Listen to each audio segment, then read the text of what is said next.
Welcome to the Jay Martin Show. My guest today is Ronnie Stöferle, the author of In Gold We Trust, with over 2 million readers. Bananas, amazing work, Ronnie. He puts out an annual report that's about 400 pages long, covering anything that impacts the gold market, in addition to managing about 6 funds. He's a very busy guy. This is an epic conversation. I hope you enjoy it. As always, in the YouTube description, there is a link where you can subscribe to my weekly newsletter. I absolutely love writing it, and it's free. I publish every Sunday. I'd love to have you join the team. Here's Ronnie. Enjoy.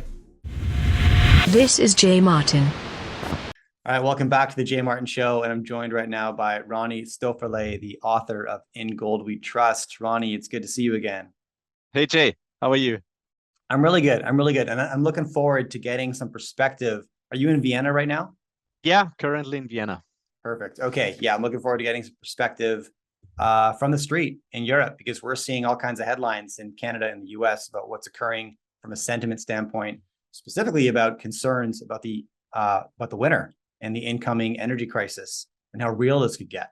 And I'm always wondering, when I see these headlines about civil unrest and protesting, what's really happening on the ground. So maybe you could share. We could start there if that's all right. Well,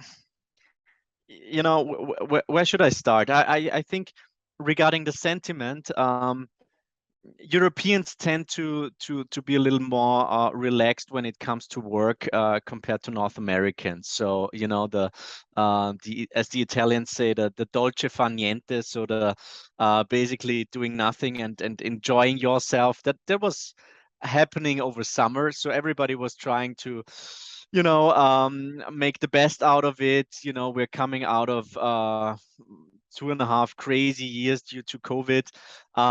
Everybody said, well, let's screw what's going on over there with Russia and the Ukraine, with inflation and stuff, and just spend a really nice summer. But now I think people are coming back to their offices. And they're coming back to just thinking more about fall and winter and actually the economic consequences that we're seeing coming from energy markets. And I have to say that I'm actually pretty terrified. I'm pretty concerned. I'm very bearish when I see what's currently going on. And I think we can talk about the energy situation, obviously, but I just tweeted out, probably the most important price to follow at the moment is the US dollar, and the Dixie, which is obviously very much euro heavy, or euro light, increasingly. It's now trading at 110. And it acts like a big wrecking ball for capital markets, for emerging markets, and especially for the Eurozone at the moment. So this, in combination with quantitative tightening that is being ramped up in September, and a very hawkish Federal Reserve, I think that's really the recipe for quite volatile and I would say pretty challenging to be diplomatic fall and winter season in financial markets. And over here, in Europe, well, we are engaging in an economic war with Russia, which is obviously, it is the trigger, but it is not the root cause of the whole energy crisis that we're facing at the moment. So there, it's easy to blame Putin for all the troubles that we're in. But actually, I think our strategic decisions when it comes to energy infrastructure have been very, very poor, and now we gotta pay the bills for that. Now, how is the public responding to that? Because the way you phrase it, Putin was just the trigger point, but there maybe could have been another trigger point. Europe was already in a vulnerable energy position. And so is the public recognizing that? And is there any unrest in response to the position that Europe's put itself in regards to energy reliance? Well, there is a response, and I would say that well, first of all, we're seeing not riots on the street yet, but demonstrations. We're seeing that the whole sentiment is shifting more and more into a direction. Well, actually, uh, we're not really affected by this war at all, but we are heavily affected by the economic consequences.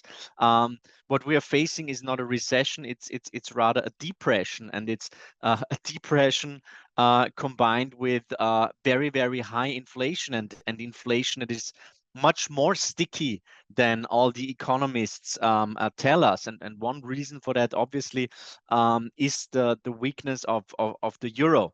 So I think going forward, when people realize, well, actually my utility bill, my electricity bill, my natural gas is up not like 10% or 50%, 15%, but rather 3 or 5 times. Um, there's I don't know what people will actually do. Obviously, many businesses will go bankrupt. So far, the solution, for example, over here in Europe, over here in Austria, but also in Germany. Well, first of all, they try to cap prices, so heavy subsidies for consumers, not so much for industrial companies yet. But I think going forward, um, let's take a step back, Jay. I would say that through the COVID crisis in Europe, we all got very much accustomed to the fact that actually the government takes care of everything. I know so many business owners, restaurant owners, for example.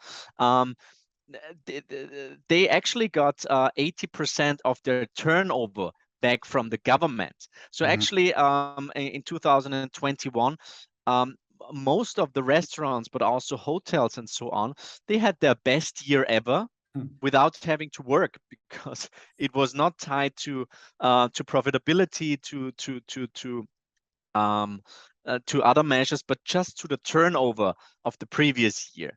So we all kind of got accustomed to this nanny state, and now we all think, well, energy prices are up, but our governments, our politicians will take care of that, and we'll just we'll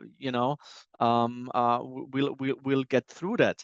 Um, of course, at some point, markets, and especially the bond markets, will become very nervous. We're already seeing that. The 10-year bonds in Germany, they're now at 1.5%. They have been in negative territory for many years. The spreads, so for example, Italy versus Germany, they're rising significantly. So I expect at some point. So let's say my roadmap going forward is politicians will try to cap prices, will try to subsidize everything. Then we'll see increasing pressure from bond markets. And then I think the ECB will try to implement some sort of yield curve control, which will add further inflationary pressure, which will add further pressure on the euro. So I can easily see the euro trading at 0.8 to the US dollar in 1 or 2 years from now. So it's a very complex development at the moment, and as I've said previously, I'm not very bullish, and with every day, the numbers coming in, I'm increasingly turning bearish, because it's obviously the crisis. I would say the majority of the problems is clearly in Europe. The US, on a relative basis, I would say the Federal Reserve did a much better job, and it seems that the US economy is much more resilient. Obviously, we're heading into a recession in the US, but it's also China with the zero COVID policy that is not doing so well. And we're seeing the consequences of the strength of the US dollar in so many emerging markets now. We're seeing it in Sri Lanka, we're seeing it in Lebanon, we're seeing it in Egypt increasingly. So it's a very, very complex setup that we're currently. What's up, guys? Jay Martin here, host of The Jay Martin Show, with a quick announcement. This Thursday, September 22nd, right here on the YouTube channel, we're going to be hosting the Silver Briefing, diving deep into the silver sector. And I'm going to be joined by a handful of rockstar guests like David Morgan, the founder of the Morgan Report, Jeff Clark, an editor at goldsilver.com, and Lynette Zhang, a currency specialist and the founder of ITM Trading. And we're going deep into the silver sector on Thursday, September 22nd at 1 p.m. Pacific time. I'll also have a couple surprise guests. You're just going to have to wait and find out who they're going to be. I'll be active in the live chat. Love to see you there on Thursday, September 22nd, 1 p.m. Pacific time for the Silver Briefing. All right. No doubt. And you're right. The US dollar's fared remarkably better. A lot of the public sentiment issues that you described, I think, are still ever present here in North America, being the nanny state mindset. Absolutely. I see that everywhere. You know, it's interesting to hear your perspective, because I've seen a lot of like social eruptions coming out of Europe in the last maybe just 2 weeks, right? There's a site now live called don'tpay.uk, where over 220,000 people as of last time I looked, but they're shooting for 1 million people as of October 1st who pledged not to pay their utility bill in some kind of mass protest. There's a bit of a less organized protest in Naples, Italy, where a bunch of people just gathered in the streets to light their utility bill on fire. And I know there was 70,000 people that took to the streets in Prague all last weekend, right? I think really it sounded like to protest the stance the Czech government was taking on the war. And they said, we need to take our hands off this conflict in exchange for cheap energy from Russia. So, you know, I'm very curious how that will evolve over the winter. And, you know, new leadership in the UK, I'm very curious about that. Liz Truss has sort of presented herself historically as a libertarian, and I don't know if you would qualify her as one. And I think her first move will be a massive government handout of some kind. So it's contradictory to their reputation. But what are your thoughts on that? 'Cause you're laughing, Ronnie. What do you think? Well, I don't think that she would qualify as a real libertarian. I mean, she's often compared to Maggie Thatcher, but I think, you know, that's she's still very far away from that. And I mean, we'll see. To be honest, Jay, being a politician these days, but also central banker, that's kind of a lose-lose situation. I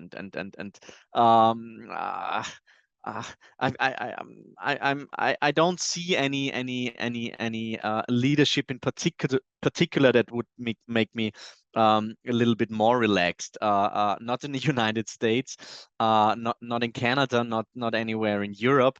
We'll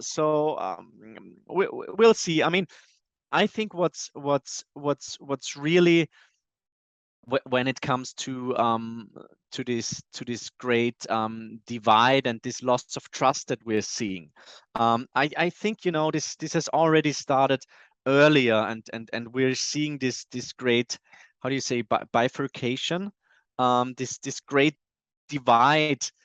We saw that already with the COVID crisis. You know, everybody became an expert on virology and stuff, and you know, everybody had a very, very strong opinion. We're seeing similar developments when it comes to trust, or loss of trust, loss of confidence in the media. We're seeing similar things, obviously, with institutions, with financial institutions, with the banking industry, with money itself. And obviously, I think that, you know, this loss of trust is now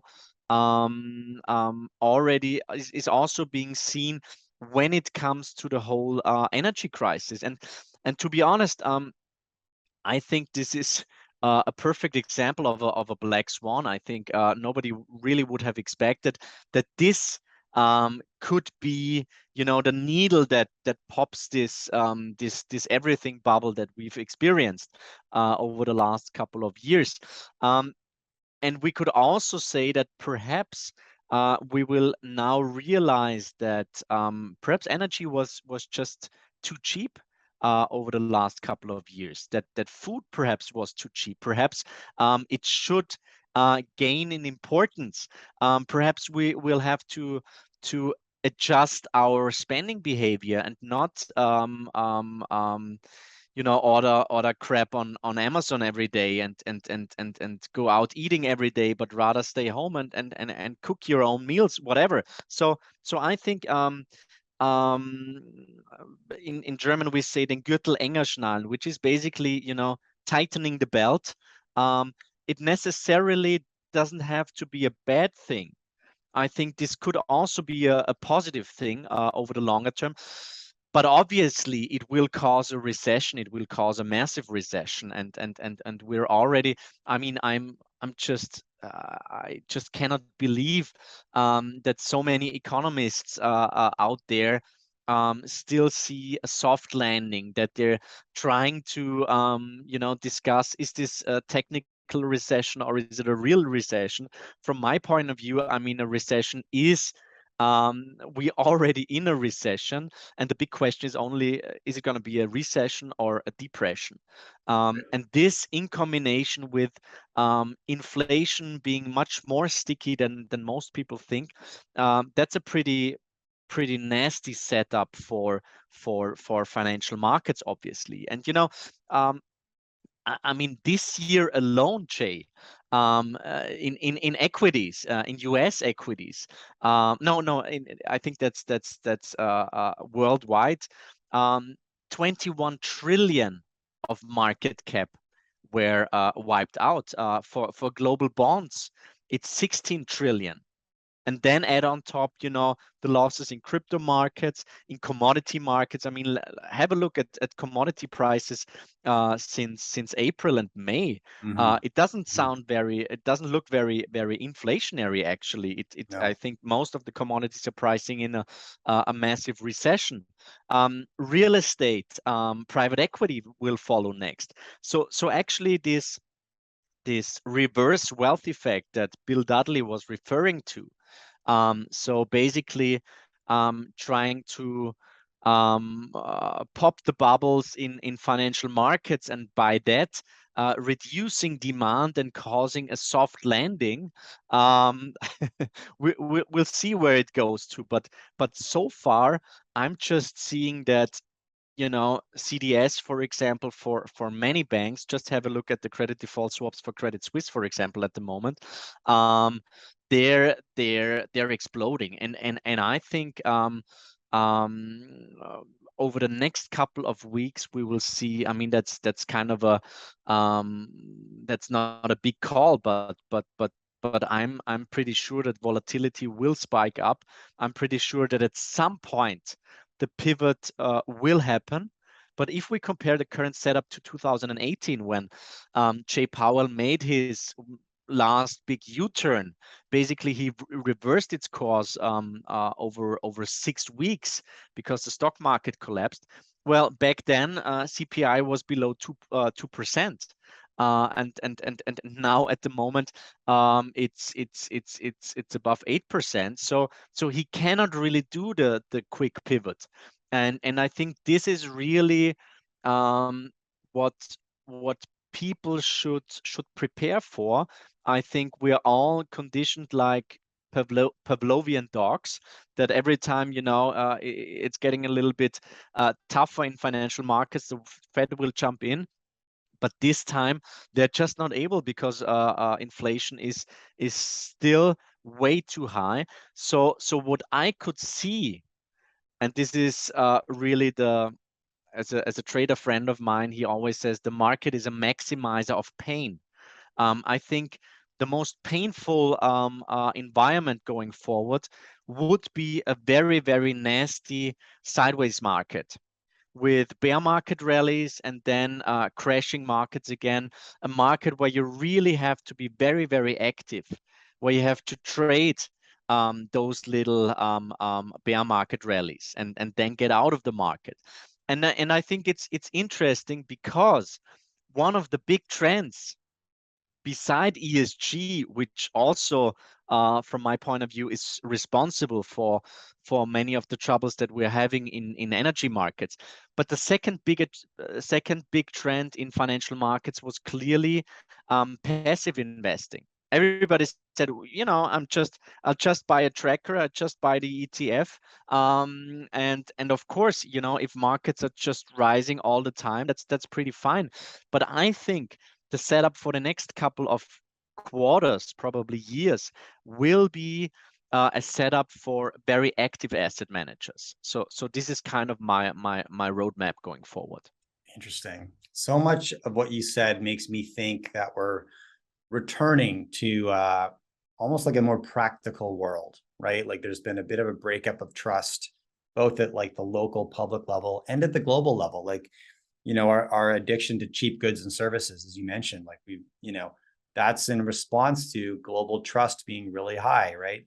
China can trust the US, can trust Russia, can trust Europe, and this exchange of cheap goods, cheap energy and US currency to fund it all exists. But as soon as that trust breaks up, the whole system shuts down, we deglobalize and get back to maybe like, I want to call it a place of normalcy where we're paying real value, accurate value for the goods we need.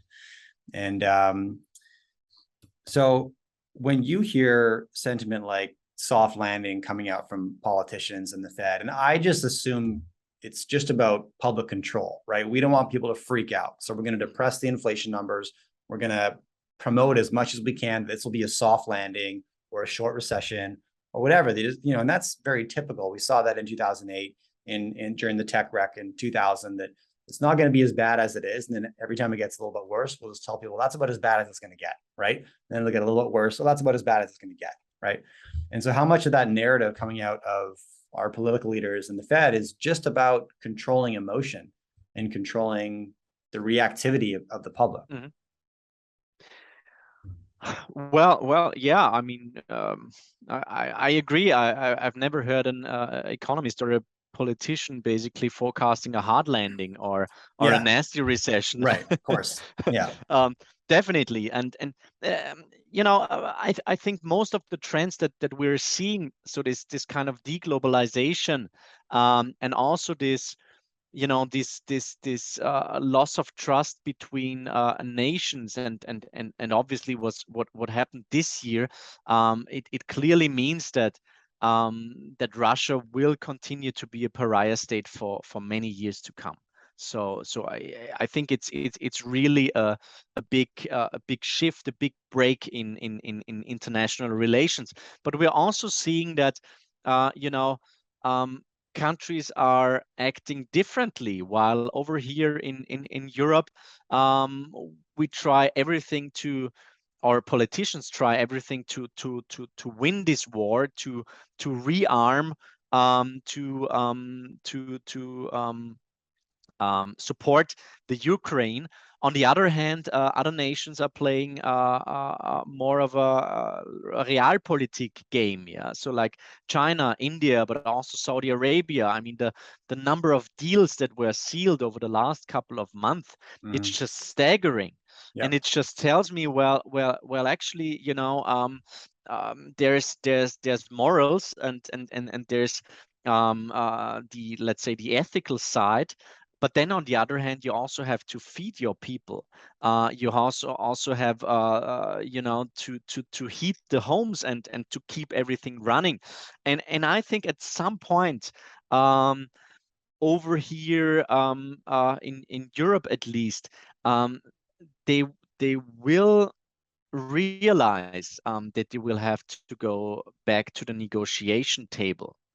But it is like if you have a fight with somebody where both sides basically feel, well, this isn't going anywhere, but then both sides are just too proud and they've got nobody wants to make the first step. And as I'm reading it at the moment, I think that the European Union won't make the first step, and I don't think that Putin will make the first step. So actually, I have to say that Russia is playing this pretty well. It's not a coincidence that many of the best chess players are from Russia, and it seems to me that there are always one or two steps in front of us.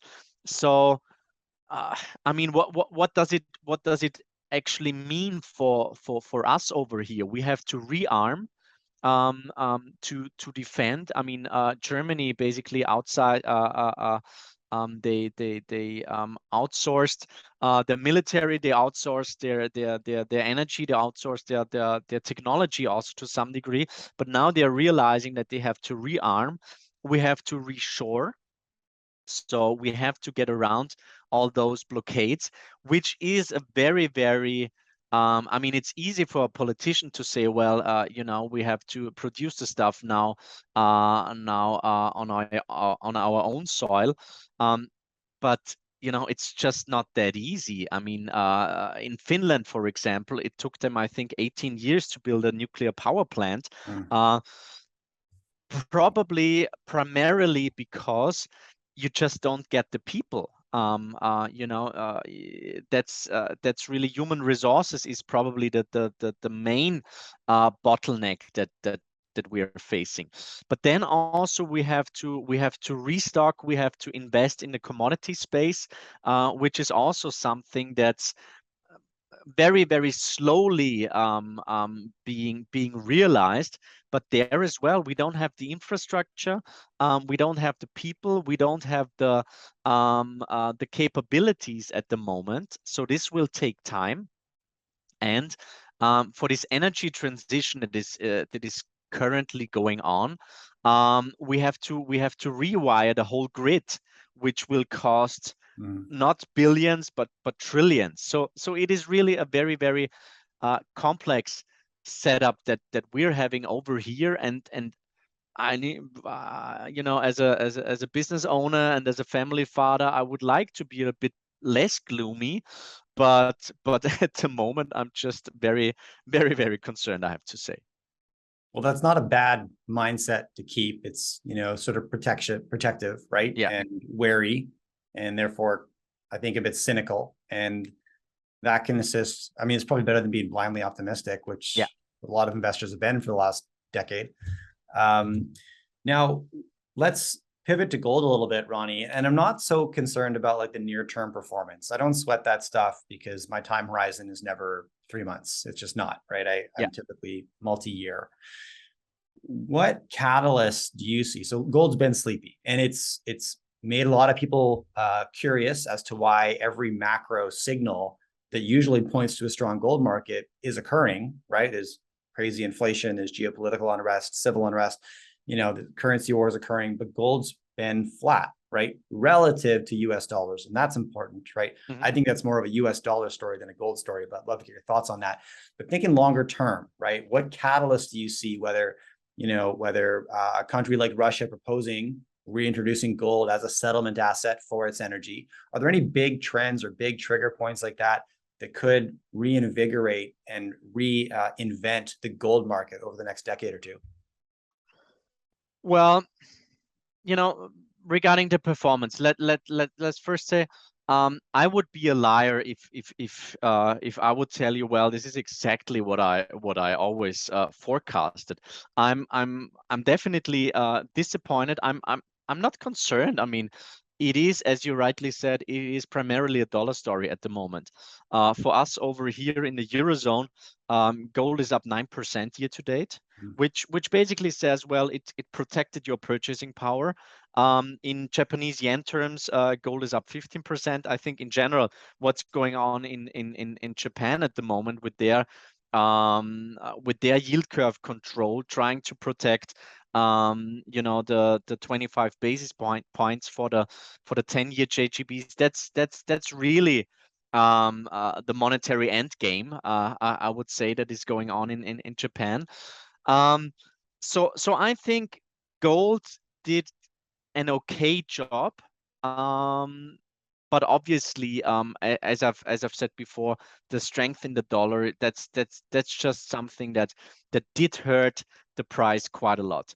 Well, I think sentiment-wise and commitment of traders report are suggesting that we could be somewhere close to the bottom. We're seeing seasonality in September is actually really, really good. I think we could test 1680 and even go lower.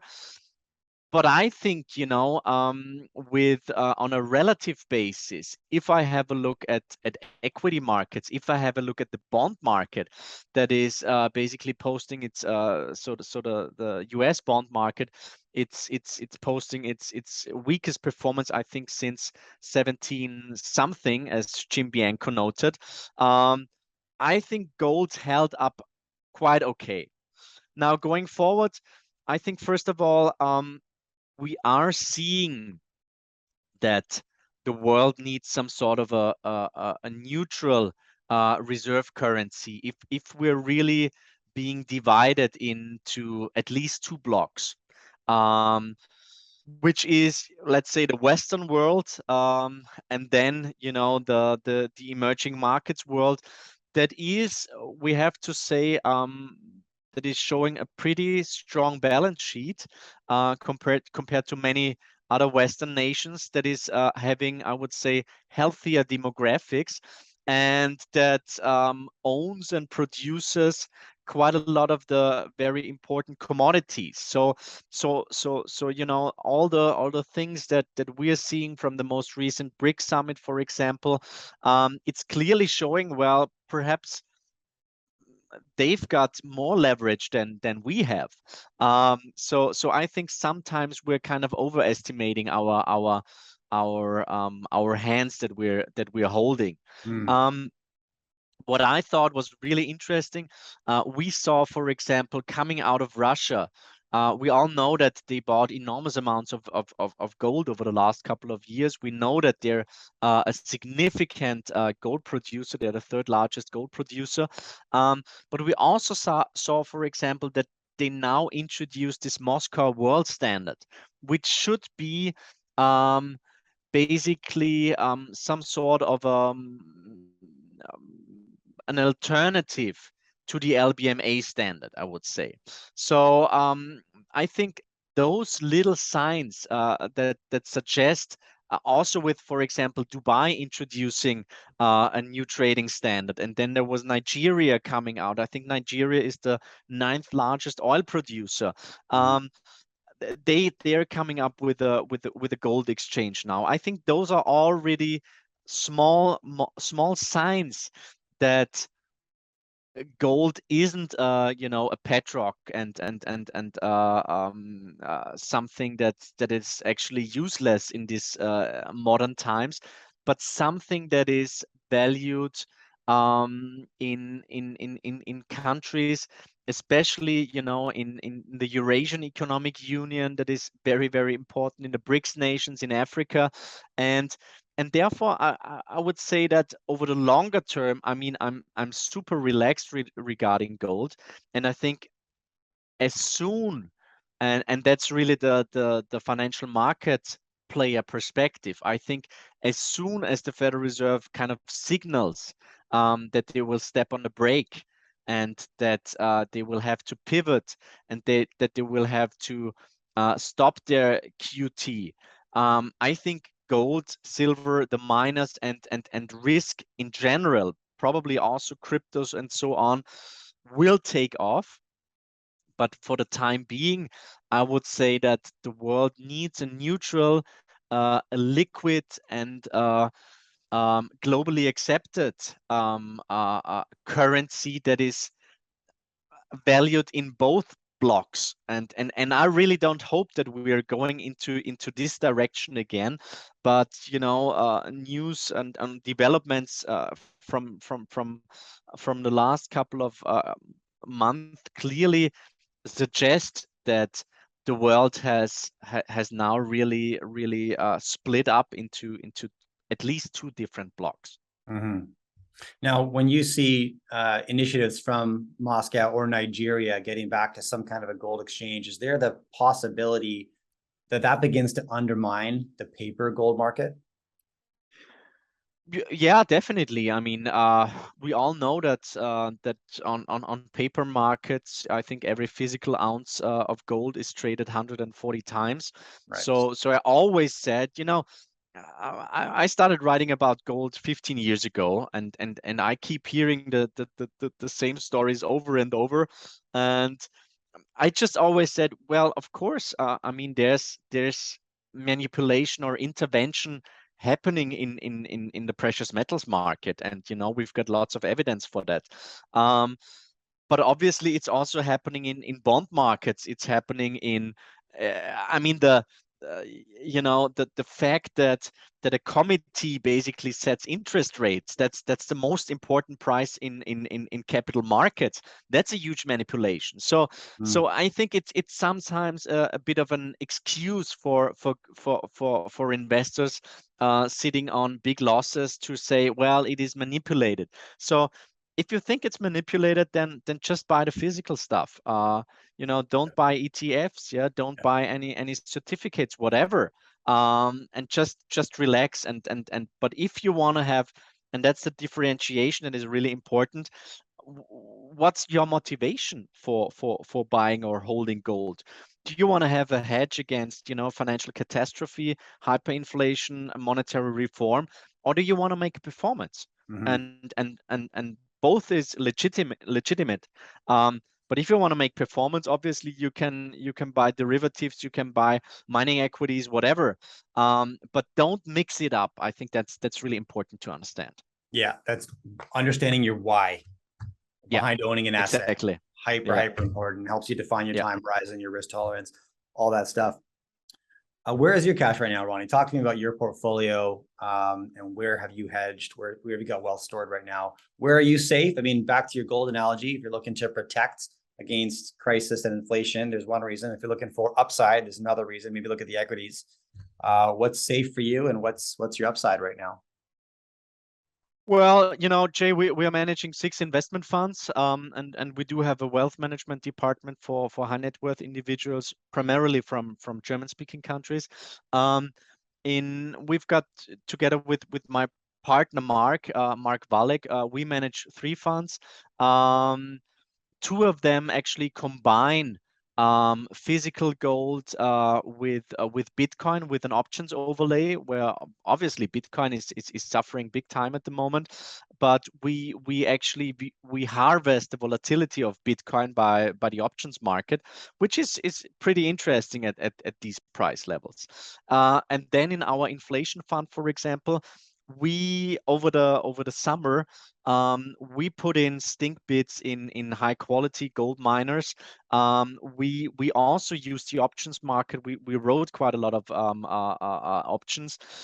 So actually, we've got a pretty high allocation in the gold mining space at the moment, which was tough over the last couple of days, I have to say. Um, but we were doing really well on the short side, especially shorting the BTP, which is Italian bonds. We're short the German DAX, so this helped clearly, and I think we will also. And this is not, that's not a marriage that we're considering. It's more like a short affair, or a trade, I would say. I think in the bond markets, especially, for the 30 years and so on, I think if this disinflationary pressure that we're seeing, or that we're forecasting, really materializes, then I think we could expect some really nice moves in the bond market in US Treasuries. So especially really the 30s. So you can also do the TLT, for example, which is the long bond ETF. But as I've said, that's more of a trade. And then I would say, we're shorting JGBs, which doesn't really cost anything at the moment, and it's a very asymmetrical trade. And I would say for the miners, I mean, obviously, the technical picture looks pretty damaged, I would say. Yeah, I mean, the HUY is trading at 180, for example, at the moment. We were trading at 320, I think, in spring. But if we have a look at balance sheets of most of the companies, I'm really seeing deep value in many mining companies, and then gold miners, they have rarely, if ever, traded below 5 times price to cash flow, and they haven't traded up there over the last 15 years. Mm. So I would say for the medium term, if this pivot takes place at some point, I think that's a great setup. I told you before, I'm heading over to the United States for the Precious Metal Summit and Denver Gold. I think I've got like 80 meetings set up. I'm really looking forward, because many companies that we're following, that we've got on our watch list, are trading at ridiculous price levels at the moment. Mhm. And it is probably one of the most contrarian setups that I'm seeing now in the mining space. And a trader friend of mine, he always says, when you take a big and bold position, it has to hurt. It has to give you, second thoughts. It has to make you uneasy, because if it's easy, and if everybody says, well, that's a great idea, Ronnie, you gotta do that, fantastic, then you should probably be a little bit more cautious. So I think the mining space at the moment, fortunes are being prepared in bear markets, and I just see that there's lots of great companies out there. Balance sheets are fantastic. Obviously, they're feeling the cost inflation on many ends, but I think that's a really good setup that I like at the moment, because um, from my point of view, over the short term, I think the market is kind of overestimating inflation. So our proprietary inflation signal shows disinflation, but I think the market will continually underprice inflation risk over the next couple of years. So that's kind of my game plan. Fascinating. Okay, Ronnie, look, I appreciate your time. Thanks so much for coming on. And where can I point people? They want to hear more from you, learn more about Incrementum, the In Gold We Trust report. Where should we send them? Well, yeah, I mean, I'm managing partner at Incrementum, which is based in Liechtenstein. We're managing 6 investment funds. The webpage is incrementum.li. We do publish the In Gold We Trust report, roughly 400 pages about gold, inflation, mining equities, but also the history of money, the future of money. You can download it totally for free on our webpage, ingoldwetrust.report, in German, English, Spanish, and also in Mandarin. We do publish the monthly Gold Compass, which is a monthly chart book on gold, miners, inflation, macro. We just put it out recently. And you can download it as well, totally for free, without having to subscribe, at ingoldwetrust.report. And then I'm also pretty active on Twitter. My handle is at Ron Stöferle. So I'm posting quite a lot of charts, but also private stuff, from, practicing and running and stuff. So yeah, Love it. that's basically it. And can you give me a sense of the number of downloads the In Gold We Trust report got this year? Yeah, we have 2 million readers, so it is really big. Amazing. It's amazing. It was quoted in 80 countries, so really a global presence, and we're already working on the next edition. So Yeah. Well, the scale of it, I mean, 400 pages, right? It's a yeah, ton of work. it Yeah. is. It Yeah. is. It is. But we're getting tremendous feedback from all over the globe, and that's a great motivation.